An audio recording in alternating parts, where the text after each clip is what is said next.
আমরা এই মাহে রমজান উপলক্ষে রমজানের পবিত্রতা রক্ষার কারণে আমাদের যে কঠোর কর্মসূচি ছিল সেটাকে কিছুটা শিথিল করেছি।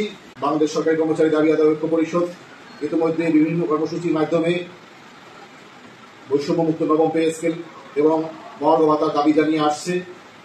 সেই কর্মসূচির ধারাবাহিকতায় আমাদের বিভিন্ন অফিসে লিফলেট বিতরণ এবং জনসচেতনতা বৃদ্ধির উদ্যোগ চলমান রয়েছে। একই সাথে বিভিন্ন রাজনৈতিক দল এবং বিভিন্ন সামাজিক ও অর্থনৈতিক যে সংগঠনগুলি আছে, প্রতিষ্ঠানগুলি আছে, তাদের ঊর্ধ্বতন কর্মকর্তাদের সাথেও আমাদের জনসংযোগ কর্মসূচির মাধ্যমে যোগাযোগ অব্যাহত আছে, যাতে আমরা এই দাবির সপক্ষে একটি জনমত গড়ে তুলতে পারি। সেই লক্ষ্যে আমরা কাজ করে যাচ্ছি। পবিত্র মাহে রমজান চলে এসেছে, এর মধ্যেই আপনাদের সকলকে মাহে রমজানের শুভেচ্ছা। আমরা এই মাহে রমজান উপলক্ষে রমজানের পবিত্রতা রক্ষার কারণে আমাদের যে কঠোর কর্মসূচি ছিল সেটাকে কিছুটা শিথিল করেছি।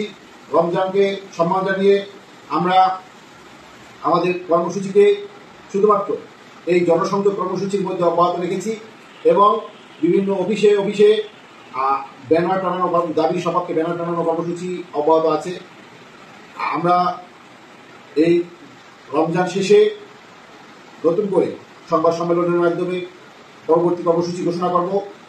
সেই পর্যন্ত সকলে এই দাবির সপক্ষে লিফলেট এবং ব্যানার টানানোর কর্মসূচি চলমান রাখবেন সেই আশাবাদ ব্যক্ত করছি এবং বাংলাদেশ সরকারি কর্মচারী দাবি আদায় ঐক্য পরিষদের সাথে থাকবেন সেই আশাবাদ ব্যক্ত করছি। আসসালামু আলাইকুম, সবাই ভালো থাকবে। সবাইকে পবিত্র রমজানের আবারও শুভেচ্ছা জানাচ্ছি। সর্বপ্রথম সরকারি চাকরিজীবীদের নবম পে স্কেল সহ মহার্ঘ ভাতা সংক্রান্ত সঠিক তথ্য পেতে চ্যানেলটিতে লাইক, কমেন্ট ও সাবস্ক্রাইব করতে ভুলবেন না। ধন্যবাদ।